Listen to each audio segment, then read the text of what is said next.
Thank you for finding the NSE podcast on YouTube. To find links for our online hospitality security training, check out the video description below. Enjoy the Nightlife Security Podcast. This is Jeremy Johns from Custom Earpiece, Black Diamond Radio. We are at the 2014 Gentlemen's Club Expo. You're listening to the Nightclub Security Podcast. This episode of Nightclub Security Podcast is brought to you by Black Diamond Radio by Custom Earpiece. Visit customearpiece.com. Welcome to the Nightclub Security Podcast, a professional resource for the nightclub security industry. Whether you're a nightclub bouncer, guard, owner, or operator, this is the podcast for you. We're here to inform, educate, and entertain. Let's get started.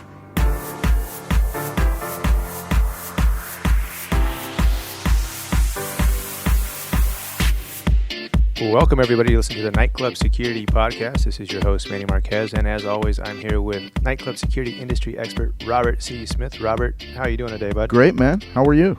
Not too bad. We're coming to our listeners from the Marriott Gas Lamp. We got a nice little setting here to do our podcast today. Great partner. Yeah, Great partner. They've been working with us for the last, 3 to 4 years? Yeah, we've been doing sessions here 3 to 4. They actually let us start using their rooms to train their staff probably 8 to 10 years ago when they switched over from the Clarion to the Marriott.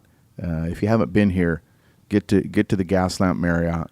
Well, this is kind of like the center of activity here in the Gas Lamp. We got Petco Park just literally 100 feet away. To the east, yep. To the east, we got the Gas Lamp behind us. Lots of restaurants, nightclubs, bars, activities to do. You got to get to the rooftop bar here too. The view, the ambiance, what it is as a rooftop bar is not like LA. It's not like Frisco. It's not like DC or New York. It's really different to look down into Petco Park from the 22nd floor of the Gas Lamp Marriott. Yeah, anytime there's visitors or people from out of town and they're asking what should they check out, this is always a recommendation as far as the rooftop bar and just the perspective. You get to see into the ballpark. You get to see the Coronado Bridge. You can see Coronado from here. You can see the bay. It's probably the best rooftop view in San Diego, and it's a nice place to grab a drink and relax and soak up some sun. And with this weather?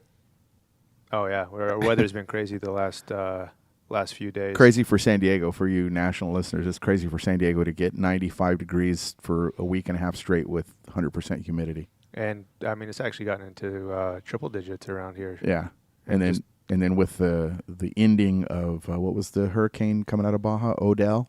Oh, I don't know. They're naming them really funny now. They're on O, but next one is Norbert, I think. O, maybe not P. No, Norbert was prior. Yeah, but this last one put some serious weather within San Diego with what they call microbursts and heavy rain and trees down. That's just so strange for this part of the country. And the funny thing is that these storms that we had lasted literally 45, 50 minutes. Dumped, wind, looked like a hurricane coming through, and it was a small area. Next thing you know, they're gone. Like I was downtown, and I actually missed most of it. And it's funny. I know some of the listeners nationwide, because I've talked to you, I've met you, I've talked to you via email and Twitter and such. You're going to be listening and laughing, calling us a bunch of names because this is weird weather for us. It's 60-mile-an-hour wind that topples a fence or a tree, and you guys live with it. We got one type of weather here in San Diego that's 70 degrees, light breeze, and sunny. That's all we know here. So, Robert, just wanted to do a couple shout-outs with some of our current clients that have gone through the program here in California. I just want to give a shout-out to the Firehouse Eatery out in Pacific Beach, Analog Bar here in the Gas Lamp, and then also Vinde Syrah, which is a wine lounge here in San Diego in the Gas Lamp as well. Good group. We did a really unique type of training for them. We did 3 consecutive Saturdays, and good attendance all 3 days. Yeah, good comments, good questions. A good group of guys, and they're actually looking to do some handcuffing training later on that we got to arrange for them. So handcuffs are a good thing. Valuable tool. Make sure your policies allow it. Don't just go buy them and start using them, and make sure you get trained. So today in the news, what story do you got for us? Well, it's kind of an odd one, and I know we've hit on it before, and a few years ago some things came up. But with this story in particular, this is not a gun right story, but out of Milwaukee, a guard is working his bar, doing his thing. Sometime during the night, midnight, 2, 3 in the morning, cars are broken into in the parking lot. Later on in the evening, the kids teenagers decide on their own, and the police get the story later. That's how I'm relaying it to you. They decide, hey, let's go back and get some more stuff out of that car we broke into. They arrive back at the bar parking lot. They're confronted by a guard at some distance. The kids, the teenagers, one of them reaches in their car, goes to pull out something. The guard assumes it's a weapon, fears for his life, ducks behind another vehicle and pulls out his own weapon. Unknown right now if he was licensed, if he was allowed by the policy, if he was legal to carry the gun, but, not for nothing. He pulls out his own gun when he hears 2 gunshots being fired from the direction of where those teenagers were. He comes up, fires, ends up hitting one of these teenagers, and that teenager dies. He kills him. The other 2 teens drive away. They're later caught when they come back to the scene trying to play off as witnesses. So the question, and the reason we're bringing it up is, number one, we had a crime, and for those of you that have been through the class, understand what level of crime do we have. It's possibly a misdemeanor, possibly a felony. You're breaking into a car. Yes, there were gunshots. But does the guard know he's being shot at? Were they firing up in the air to scare the guard off? We don't know those things, and now we end up with a guard who is going to have to discuss this with the district attorney within the next week or 2 from the time this news story came out. We have a dead teenager, and this is just bad for everyone involved. When we first talked about this news story and you were kind of giving me a summation of it, I was thinking to myself, well, that sounds all very logical. I mean, if I am a guard and I see kids breaking into a car and I hear gunshots, I have a gun, my first instinct would be to defend myself. This all sounds pretty much on the up and up, but kind of as you explained it a little bit more, and which you're about to do for the listener, made me rethink, maybe there was a second way of doing this. I learned this, and really, again, if you've been through the class, I use a lot of personal experience because I think you have to get across a message. My first 2 months on the police department in San Diego years ago, I was in a vehicle pursuit, and I was the passenger, and we were the number 2 car in the pursuit. And in the middle of the pursuit, it was getting pretty hairy. It was fun. I mean, going through city streets at 50, 60 miles an hour and skidding around corners. A lieutenant, not at the scene, asked for the speed. I put the speed out, and the lieutenant said, terminate the pursuit. And I was kind of pissed off. But my training officer later talked to me and said, why were you pissed off? I said, man, we had this guy. And he said, yeah, but what if we wrecked? What's the crime? And at that moment, the light bulb went on my head that the crime was a property crime. It's a stolen car. They've got insurance. They'll get another car. The bad guy will get caught later. Why do we need to chase this guy? And you've seen numerous innocent people killed because of police pursuits. This was one that didn't end up that way, and this case is that same thing. What crime did we have? It's a property crime. Okay, the guard thought he was being shot at. Do you have to return fire? Could you have called 911 instead and hold your gun and just defend yourself should they advance towards you? I mean, these are things you have to be able to ask yourself, an armchair quarterback, when you have this type of issue. So looking at the situation that unfolded and with your experience, looking at it, if it was Bob the bouncer on duty that night witnessing this, what would have been perhaps another course of action to take rather than just engaging in the thieves and the guys breaking in the cars and then the exchange of gunfire? It'd be hard for me to answer that without people asking several other questions. So let me put it this way. Knowing what we know with the situation. You got to know what you know. Now, the guard saw the burglary, the car burglary. He knew that's what it was. He saw them reaching into the car, felt, at least his story is that he thought they were going for a gun. He didn't see it, but he thought that. Now, I got to ask myself, is that the first thing you always think of when people go to their car? That they're pulling out a gun? I know. If you watch Cops. Okay, and maybe he really thought that. Okay, well, do you need to engage them? Let them get away. Oh, wait, they advanced on you? They're coming at you? You now truly fear? Okay, this is going to be an argumentable point, and I got it. I just want people to at least consider alternative methods. 911, being the best witness you can be, it's a property crime. The 2 bullets that the teenager shot, no one was hit. No other victims were found. We don't know where the bullets went as of this moment. We don't know. They might have been in the building. They may have been in the car next to the bouncer. We don't know that. Certainly those things would come into play when making this ultimate decision. But the bouncer did it. But let's go backwards. What if he didn't fire? What if he had his gun and he was peeping through the windows watching while these guys fired off 2 rounds in the sky, got in their vehicle, and drove away? Well, big deal. Be a good witness. Call 911. The police come, catch them later. No one's dead. No one's under investigation. It's a property crime.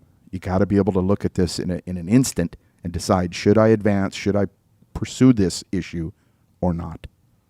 So to summarize the moral of the story, maybe, perhaps, an alternative way of dealing with this would have been, let me witness this, let me call 911, let me observe, and that's that. I'm not going to engage or approach this activity because what's the gain of it? And what's, like you said, what's the real crime? You know, and if a guard is listening to this and they really don't like my response, that's okay. That's what this is about, to just get dialogue going, to open your mind and think about it.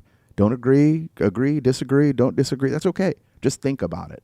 So this actually is a good segue into today's topic, which is when there's no need to hurry, don't hurry, which is, something that you mentioned quite a bit in the training process. So what I'd like to do now is take a break. When we get back, we'll jump into today's topic. So stick with us. We'll be right back. When Nightclub Security Consultants recommends radios to our clients, we recommend Black Diamond Radios by Custom Earpiece. Why? They're the best in the business. Simple as that. Tired of the high cost of replacing broken radios? It's time to beef up your nightclub communications. The Black Diamond CE450 radio is the most durable radio on the market. Black Diamond designed and built this radio with nightclubs and bars in mind. Made for high noise environments, the CE450 is shock and water resistant and has a long-lasting battery. Your security team has a tough job. They need a tough radio. For 2 years, if they can break the CE450 radio, Custom Earpiece will replace it. Period. No hassles, no questions. Need more than just radios? CustomEarpiece.com is your one-stop shop. Radios, headsets, custom ear molds, earpieces, adapters. Just go directly to CustomEarpiece.com for all your radio needs. Got a question? Call Custom Earpiece during business hours, and you will always speak to a live person, ready to assist you. CustomEarpiece.com customer service is second to none. Get 10% off your purchase today. Just click through the banner on the nightclubsecurity.com homepage or the Nightclub Security Podcast show notes. Use promo code NIGHTCLUB7. That's nightclub and the number 7. Visit CustomEarpiece.com and order today. All right, welcome back, everybody. This is the Nightclub Security Podcast. Today's topic that we're going to be getting into is really just a basic concept for guards. And the topic is when there's no need to hurry, don't hurry, which is actually something, Robert, that I think you probably will repeat that phrase 100 times within one training session, and it's really something you try to drive home to the guards. Can you kind of... Yeah, and as you mentioned, I think of our last class we gave. It was here at the Marriott.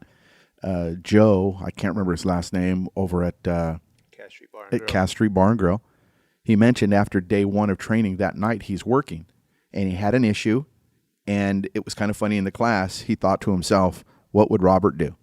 And he thought of... Yeah, he actually said that in the class. He's like, as he was dealing with it, in his mind, he was thinking, what would Robert do? And when I talked to him later about it, he was thinking, I know what I would normally do. I'd jump in and say something to this guy and make him leave the window that he was standing in, but he took that extra moment to think about it.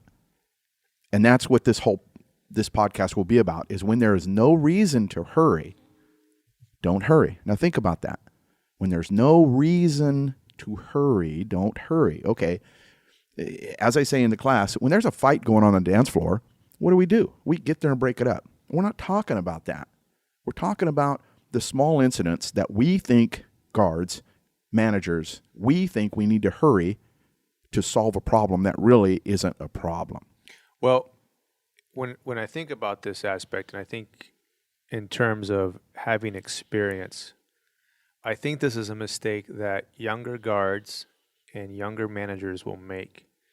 And part of it comes into, I think, you feel offended by whatever behavior you're witnessing. It's a great way to put it. You feel like this guy is disrespecting your place of work. They're disrespecting you. They're disrespecting a coworker. And your immediate natural reaction is to jump in, and you want to deal with it quickly, which I think it's natural.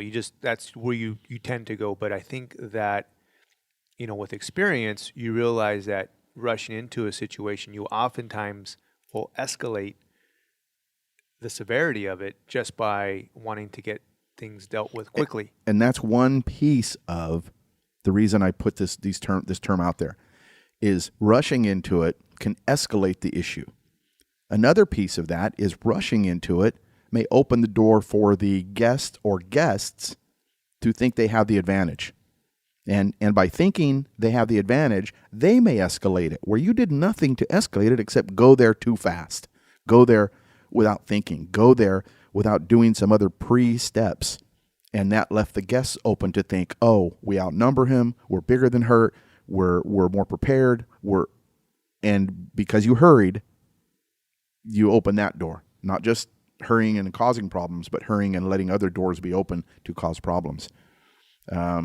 So let's give an example. In a typical something you occur or come across probably on a nightly basis, let's just say, is an over-intoxicated guest. He's at the bar. He's obviously swaying from side to side. Maybe he can't find his phone or whatever it might be, but there's behavior there that this person needs to be dealt with. As you walk by, you notice just what you said. A guy leaning on the bar, swaying back and forth, closing one eye to see while he's trying to text, drunk text, and you realize, okay, I've got to get this guy out of here. So on one end of the spectrum would be the rush scenario. As way too many guards do. And before we go into the scenario, Manny, I got to make sure you understand, everyone understands, the number one that I've seen across the country in dealing with lawsuits, if guards were to slow down, we would have, 60 to 70% fewer lawsuits, meaning guards didn't have to use excessive force, no force was needed, no one got hurt, no police were called. Had they just slowed down, and this is a good example, it's a drunk at the bar. On one end of the spectrum would be the jump on it, I got to get this guy out of here. Hey, sir, you got to go. While putting your hand on his shoulder, his elbow, steering him towards the door. Maybe even more aggressively, and carrying him out. And yes, guards listening, the guy may walk out. No problem, you're done. Go back to work. But what if it doesn't go that easy? What if he gets aggressive? What if he combats you? What if... Any number of things that can happen that you may have seen happen, where the drunk, the over-intoxicated guest, and we'll call him a drunk, is at the bar. At that very moment, stop. Do you have a reason to hurry and get him out? Okay. Some of the arguments I hear, well, Bob, having someone drunk in your bar is illegal. Well, you better check the law, because I don't know of a state where having someone drunk in your bar is illegal. It's the obviously intoxicated person in possession, consuming, or being sold alcohol. That's where it becomes illegal. And check your own laws to be sure of that. If you have, for example, in Anchorage, Alaska, they have a municipal code that says you cannot have someone in your bar if they're obviously intoxicated. That would be a misdemeanor section. So think about this. January in Anchorage, Alaska, 5 feet of snow. The bars now struggle that they have to kick this guy out. They recognize he's over intoxicated, but they got to kick him outside. They can't even let him wait inside for a cab because they've got to kick him out because that's a violation of the law. Just stick him in a snowbank. And let him die. Well, okay, they're dealing with it on their own, but that's one of the few places I know it's illegal. So you see the drunk, do you have a reason to hurry? He's not fighting. Yes, he could cause a fight, but he didn't. He didn't fall, but he could fall, but he hasn't. You've walked by, you see the drunk. Stop, give yourself 3 seconds to take a breath. What do I do next? This is the whole crux of the phrase. When there's no reason to hurry, don't hurry. So I have to admit, as a younger manager, this would be something that I would want to pounce on. I'd want to deal with it, get it out, and that was just my natural tendency. As I got along in years and a little bit more experience under my belt, the way that I dealt with these matters was totally different. If I witnessed something, my first instinct would be, or my first thought would be to assess the situation. All right, he's not falling over, he's not hurting himself. Maybe at the most he's annoying other people. My next step would be to inform my team, the guards around me. Hey, listen, we're going to deal with this, but keep an eye on him until I assess the situation and figure out what's going on. And that time that I would use would be to contact the bartender, the staff, and say, hey, listen, this gentleman here, he's no longer being served. Make sure we don't serve him, please. My next step would be to find, is he with somebody? Does he have a friend? Is there somebody else in the bar that he came with? Is there somebody that I can help or get on my side to help deal with this situation? And then we would engage, and we'd engage in a very calm and controlled manner rather than it being rushed. And remember, as I said in the beginning, you may approach the guy alone. And I'm sure as a younger manager, when you approach that drunk, sometimes, most of the time, the guy would walk out and not talk and give you more signs that he's too drunk, and you'd walk him out. As you got him closer to the door, another guard would step up, one of your employees would step up and take him from you and walk him out. You'd get him in a cab, or he'd wander down the street, and everything was fine, and you went back to work. It was nothing. I don't want you to think about those times. I want you to be prepared for the time when you do walk up to that drunk and everything appears to be normal, and he turns around and swings on you, and he connects, and he knocks you out, and now he's stomping on you or kicking your guts. What the hell was the hurry? He hits you and you turn around and you start bouncing on him. That's right. Because you went in quickly when you had no reason to hurry. You can throw any argument you want at me, and I'm going to ask you, why did you need to do that right at that moment? There's no law against it. One of the questions I ask on the review of day 1, day 2, and day 3. Can you grab, hold, force walk out a customer who's just being rude to a bartender? The answer is yes, you can. However, you open yourself up to increased liability when you do that. Why not do it smarter? What is the old adage? Work smarter, not harder. So proactively, you're thinking ahead. Can I grab the drunk and walk him out? Yeah, I could do it. I'm bigger than him. I'm faster. I'm sober. I can walk him right out. But why do you need to do that? Why? When you didn't lose any face, you didn't lose any manhood by saying, hey, I got a guy here. Get on your radio. Use your flashlight, get another guard. You see his friends. His friends can come up and walk him out for you. You've just opened up 12 other doors of success. Yes, I agree. You may have success by doing it yourself. But why? Don't open those other doors that could lead to violence. And this is just a drunk that we spent 5 minutes talking on. So, that's just one situation. The other, would be something that's a little bit more severe, say a fight about to break out. And the way I put it when I teach is a brewing argument. 2 or 3 guys, table to table. You can see the body language. You know it's coming. Yes, could it erupt? Okay, if it erupts, run there. Break up the fight. But if it's not erupting, you have a chance to notify your door guard to hold your door. Notify your bartender to pull the drink back. Notify 2 other guards to stand with you. Notify your manager to look out across the bar, come out of the kitchen. Think about and prepare yourself for what might happen by taking your time. And it's almost in those situations when you rush into it. Let's take the example of 2 guys arguing. If you're too quick on the scene, or if you're too aggressive about how you treat that, I think it almost feeds the situation and actually increases the intensity of it, because it's like a mirror. If I'm intense as an employee, my guest is going to be intense, and I think you're the added gunpowder to the situation that might make it explode. So you have to think about, how can I get myself into the situation in a manner in which I'm not going to escalate it. And now throw in the fact that what you first stated, that sometimes you'll go in and you expect this person to do exactly what you say. Two guys arguing, you walk up and say, gentlemen, you need to knock it off. You expect them to knock it off. But when they say, F you, motherfucker, who are you? Now, they've disrespected you in your house, challenged you, got aggressive, verbally assaultive towards you, and now you must defend yourself. Well, that's horse crap. You started it by walking up that way, outnumbered, outclassed, and not even ready for it. You can't be surprised when two angry, intoxicated guests that are facing off against each other, now one of them turns towards you and says something. You can't be surprised by that, and that's why you give yourself time to prepare. Slow down. So what are other common instances where guards will rush into a situation? I think they're also simple. To me, they're also simple because I've seen them where the guest at the bar, maybe not over intoxicated, but is bothering the bartender. And the guard will walk up behind him and touch his shoulder. Hey, could I talk to you for a minute?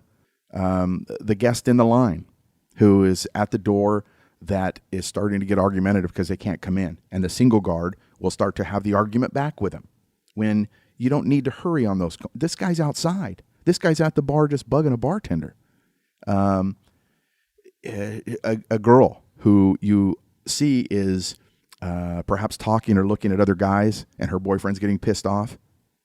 There's no reason to hurry. Notify your other guards. Prepare yourself for what you know is going to happen. And if you have to ask them to leave, you're ready for it. A VIP table where 2 or 3 big ballers are holding their bottles of Grey Goose. And they're not breaking any law yet. No one's fighting yet. No one's even complained yet. But it's against your policy. You know the cops don't want you to do that. So you're going to have to address it. Why rush over there alone and say, hey, fellas, excuse me, I'm sorry. I know you're having fun. No, prepare yourself. Think about their sober friend.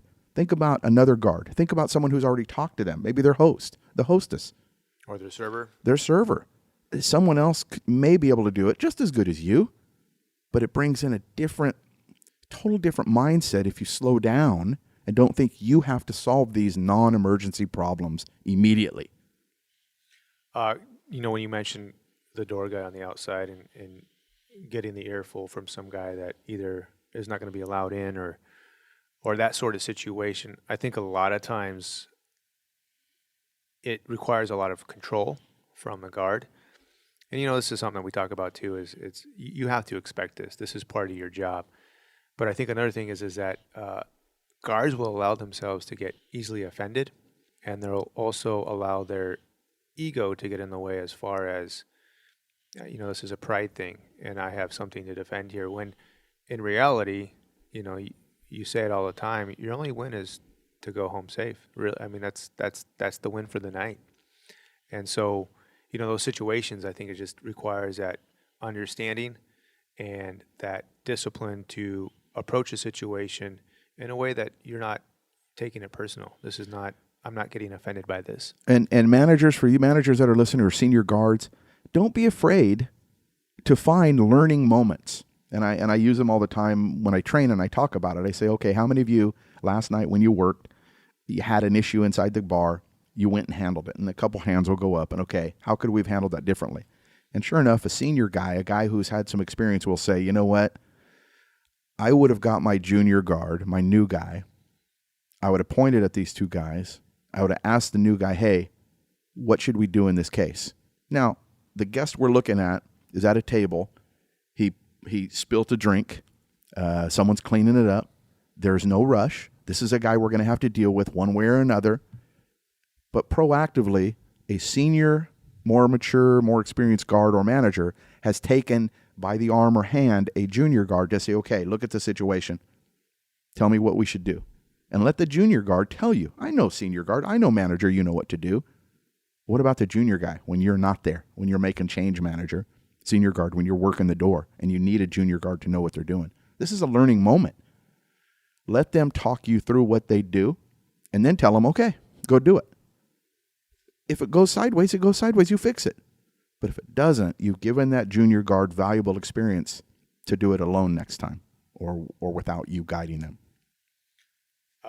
The situation with the spilt drinks, that's another instance to where I think a lot of people would want to jump and rush in. I could imagine, and I've seen it before, it's a table of 7 guys.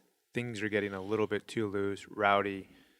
Guys being guys. Guys being guys. Someone slams a beer mug down on the table. Next thing you know, there's People- 4 or 5 beer mugs spilt on the ground. You're hooting, hollering, whistling, clapping, laughing at each other.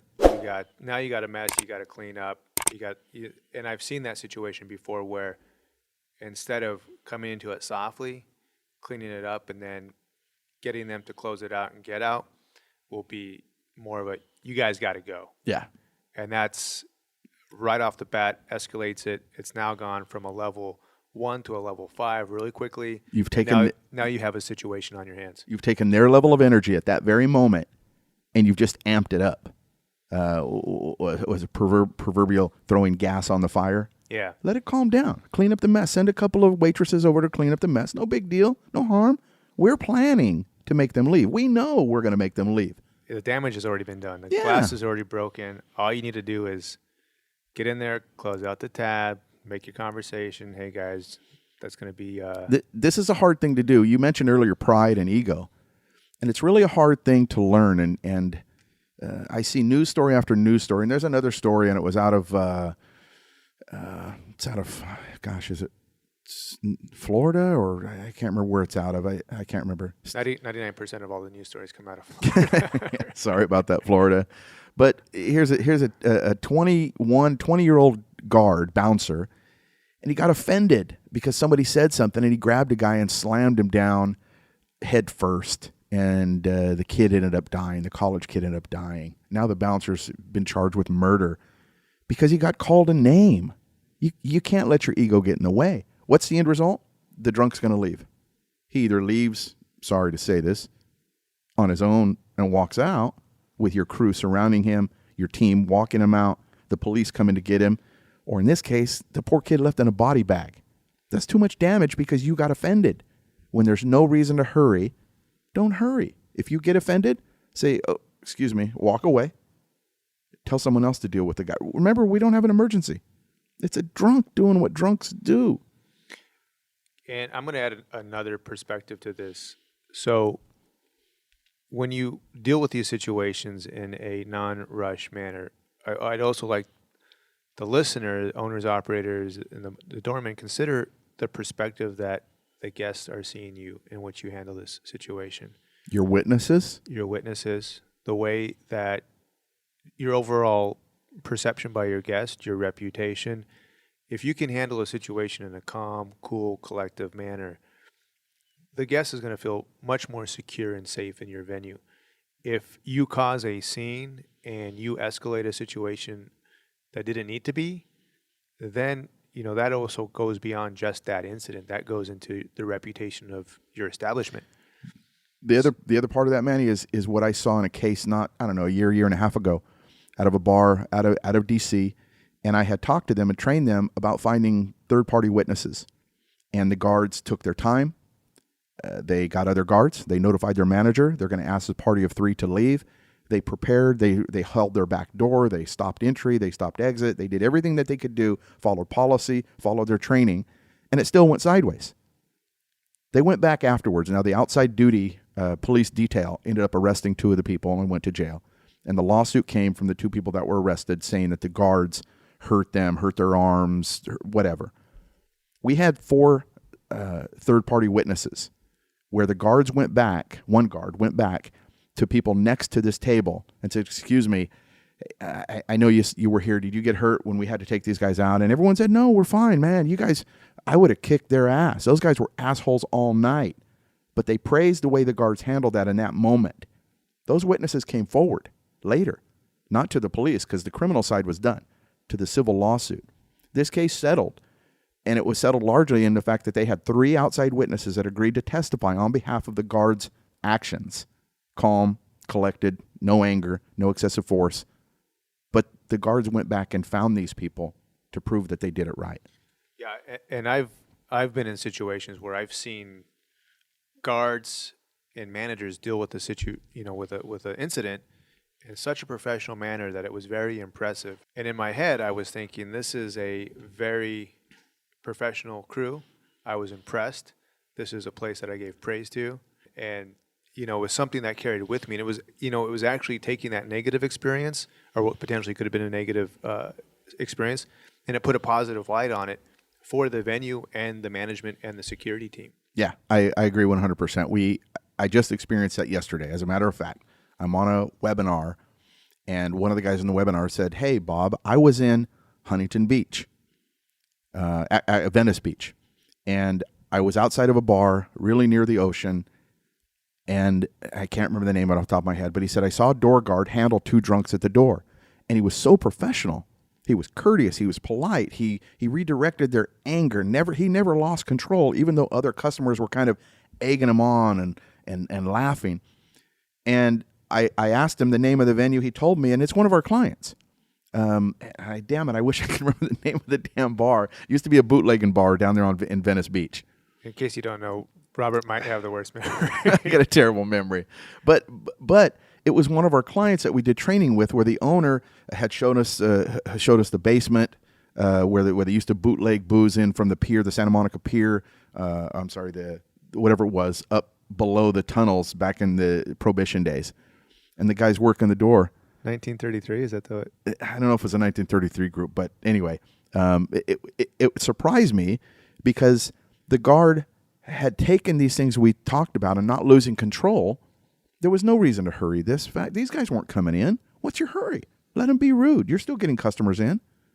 Don't take offense to it. There's no reason to hurry and make them leave your doorway. If it gets that bad, call your manager, call 911. You don't need to hurry to do things just because you get offended. That point would have been 100 times better had you been able to remember the name. Sorry about that. Hey, the last thing.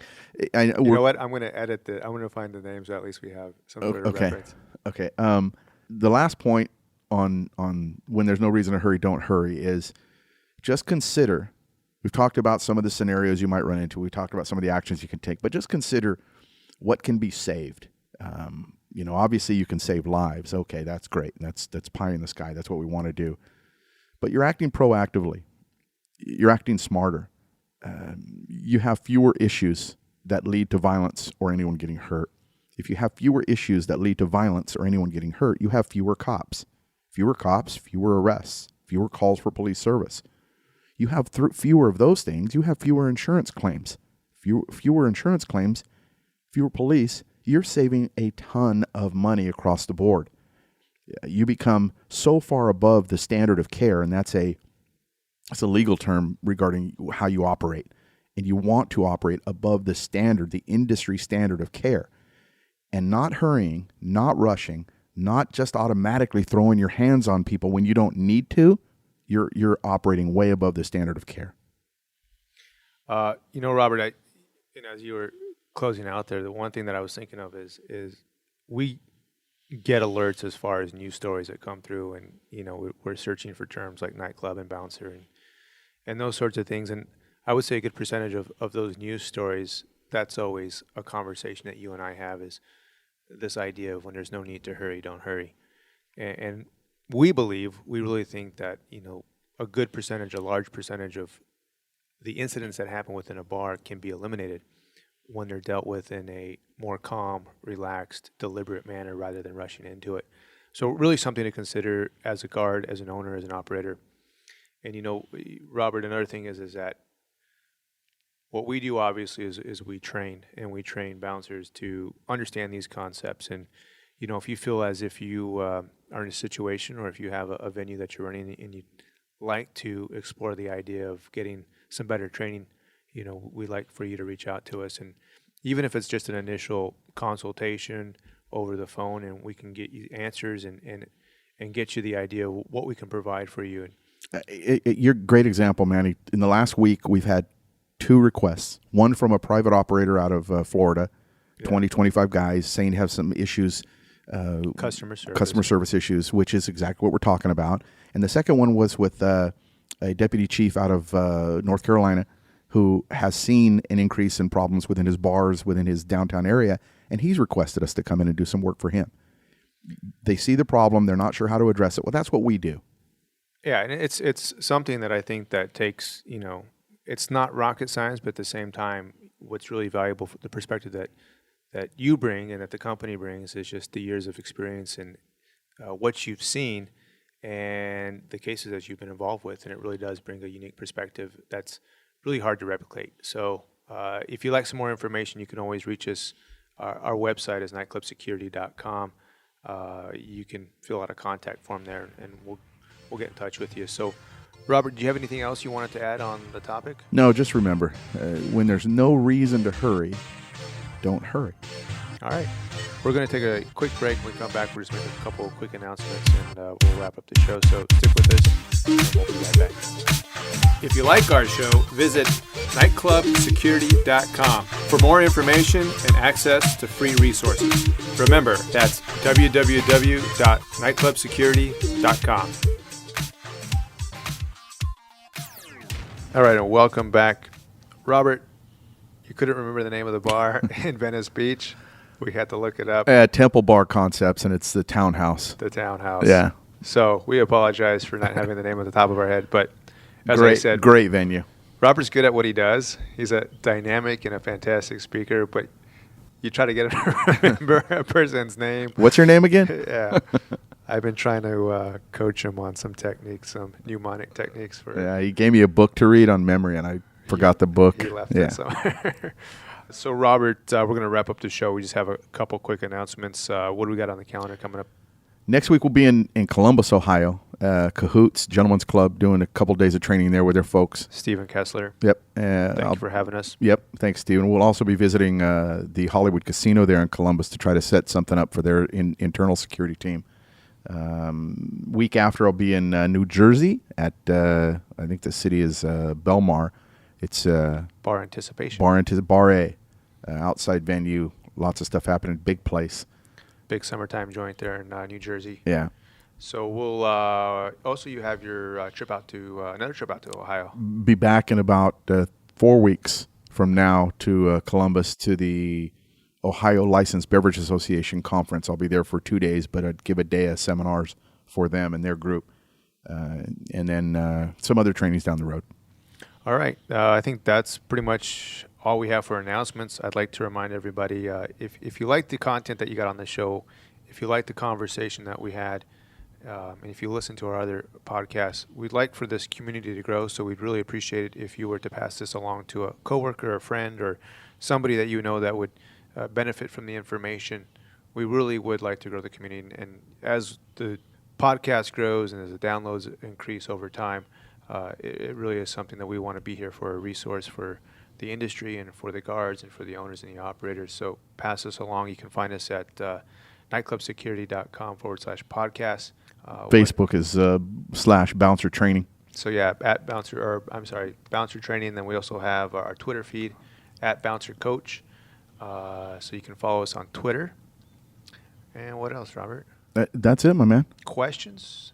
If you want us to bring up a topic, you can always email us. That's another thing. I mean, I send out some individual answers to people, but some of these questions, when I can, I'd love for the listeners to put some questions in here. One that I got recently was this bar in D.C. had some issues. They felt they had some issues with PCP, and I think they were confused, but that's something else to look at. I think it's more a hybrid of Molly or ecstasy and methamphetamine rather than PCP. Yeah. So if there's an issue that you're coming across or a question that you have just in general, you can email at questions@nightclubsecurity.com.